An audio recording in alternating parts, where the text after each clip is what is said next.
हमारे एंसेस्टर्स कहाँ से आके इंडिया में सेटल हुए? आई मीन ओरिजिनल इंडियंस कौन है? North Indians versus south Indians, Aryans versus Dravidians. North Indians भी तो बाहर से इन्वेड करके आए थे, तो उनमें और मुगलों में फर्क क्या है? ऐसी कंट्रोवर्सीज तो आपने बहुत सुनी होंगी। कुछ लोग कहते हैं कि आर्यन सुपीरियर रेस है, कुछ कहते हैं कि द्रविडियंस ओरिजिनल इंडियंस है, लेकिन रियलिटी काफी कॉम्प्लेक्स है। ये कंफ्यूजन आज का नहीं है, इसकी शुरुआत लगभग 200 साल पहले हुई थी, जब एक British linguist William Jones India आया। उसने संस्कृत को स्टडी किया और एक इंटरेस्टिंग चीज नोटिस करी कि संस्कृत के वर्ड्स और ग्रामर ग्रीक, लैटिन, जर्मन जैसे यूरोपियन लैंग्वेजेस के साथ मिलती जुलती थी। अब सोचो, इंडिया की लैंग्वेज यूरोपियन लैंग्वेज के साथ सिमिलर कैसे हो सकती है? ये कोई कोइंसिडेंस तो नहीं हो सकता। और यहीं से एक थ्योरी डेवलप होती है कि शायद इन सारे लैंग्वेजेस का एक कॉमन एंसेस्टर रहा होगा और इस लैंग्वेज को बोला गया प्रोटो इंडो यूरोपियन लैंग्वेज।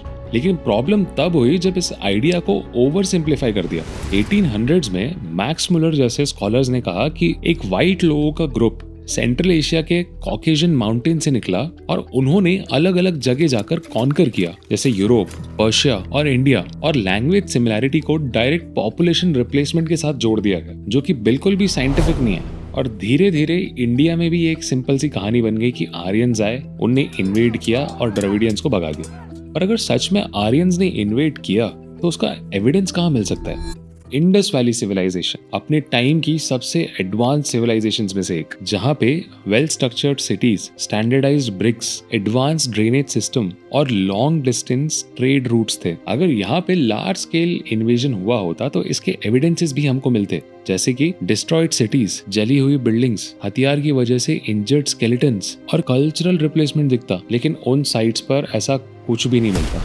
जो एविडेंस मिलता है वो ये बताता है कि सिविलाइजेशन एंड हुई, और इसके कई दूसरे रीजंस थे, जैसे घाघर हाकरा रिवर सिस्टम का ड्राई होना और क्लाइमेट काफी ड्राई और सूखा पड़ना। एक और ऐसी आर्कियोलॉजिकल साइट मिलती है सिनोली, जो एग्जिस्ट करती थी 2000 टू 1800 BCE के बीच में। सिनोली एक ऐसा टाइम दिखाता है जहाँ पे इंडिया ऑलरेडी एडवांस्ड और कॉम्प्लेक्स था। वहाँ पे हमें मिलते हैं elite burials, copper weapons, chariot जैसे व्हीकल्स, स्ट्रक्चर्ड वॉरियर ग्रेव्स, पर वहाँ पे भी हमें क्लियर इन्वेजन के साइंस कहीं नहीं मिलते। तो आर्यन इन्वेजन थ्योरी को बैक करने के लिए कोई प्रूफ ही नहीं है। तो क्या आर्यन इन्वेजन थ्योरी सही भी है? अभी तक हम थ्योरीज और काउंटर्स देख रहे हैं। अब चलते हैं डीएनए डेटा पे। लास्ट 10-15 सालों में डीएनए रिसर्च ने पूरा गेम चेंज कर दिया। साइंटिस्ट ने पुराने ह्यूमन स्केलेटन से डीएनए एक्सट्रैक्ट किया, उन्हें डेट किया और फिर अलग अलग रीजन्स के डेटा को कंपेयर किया। पहली बार साउथ एशियन पॉपुलेशन की हिस्ट्री के बारे में हमें पता चलता है।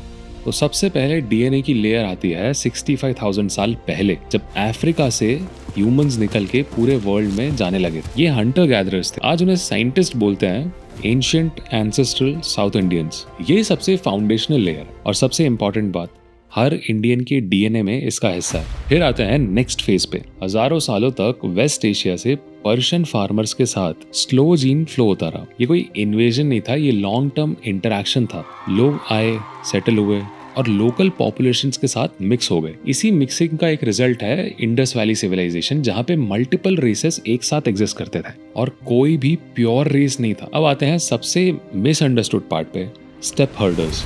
स्टेप कोई ट्राइब का नाम नहीं है, ये एक रीजन है यूरेशिया का, एक बड़ा सा ग्रासलैंड बेल्ट जो स्ट्रेच होता है यूक्रेन से कजाकिस्तान तक। ये लोग हर्डर्स थे, यानी खेती पे डिपेंडेंट लोग नहीं थे। ये डिपेंडेंट थे एनिमल्स पे, जैसे कैटल, हॉर्सेस, और इनकी लाइफस्टाइल भी काफी मोबाइल थी। ये लोग एक जगह सेटल नहीं रहते थे, रिसोर्सेज के हिसाब से मूव करते थे। इनके पास कुछ मेजर एडवांटेजेस थे, जैसे डोमेस्टिक हॉर्सेस, कार्ट्स, जिसकी वजह से ये लोग एक जगह से दूसरी जगह फास्ट मूव कर सकते थे। 2000 से 1500 BCE के आसपास इनमें से कुछ ग्रुप साउथ की तरफ मूव करते हैं, सेंट्रल एशिया के थ्रू और पर्शिया के रीजन के थ्रू, और फिर साउथ एशिया तक पहुंचते हैं। ये भी कोई इन्वेजन नहीं था, ग्रेजुअल मूवमेंट थी जनरेशंस तक। Ancient DNA studies clearly mention करती है कि स्टेप एंसेस्ट्री इंडिया में एग्जिस्ट करती है, नॉर्थ इंडियंस में ज्यादा और साउथ इंडियंस में थोड़ी सी कम। लेकिन सबसे इंपॉर्टेंट बात, ये कोई डोमिनेंट एंसेस्ट्री नहीं थी, ये एक एडिशनल लेयर है जो ऑलरेडी एग्जिस्टिंग पॉपुलेशन के ऊपर ऐड हुई।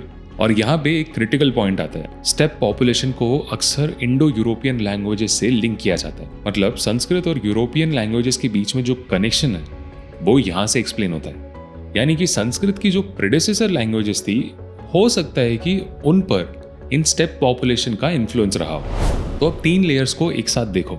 एंशिएंट एंसेस्ट्रल साउथ इंडियंस जो अफ्रीका से आए, पर्शियन रिलेटेड एंसेस्ट्री जो फार्मिंग और इंडस वैली फॉर्मेशन के काम आती है, और फिर स्टेप एंसेस्ट्री जो लेटर एडिशन है। एक चीज बिल्कुल क्लियर हो जाती है कि इंडियंस एक सिंगल ओरिजिन से नहीं आए थे। यहां तक अगर आपको वीडियो इंटरेस्टिंग लग रही है तो एक लाइक और सब्सक्राइब जरूर कर दें।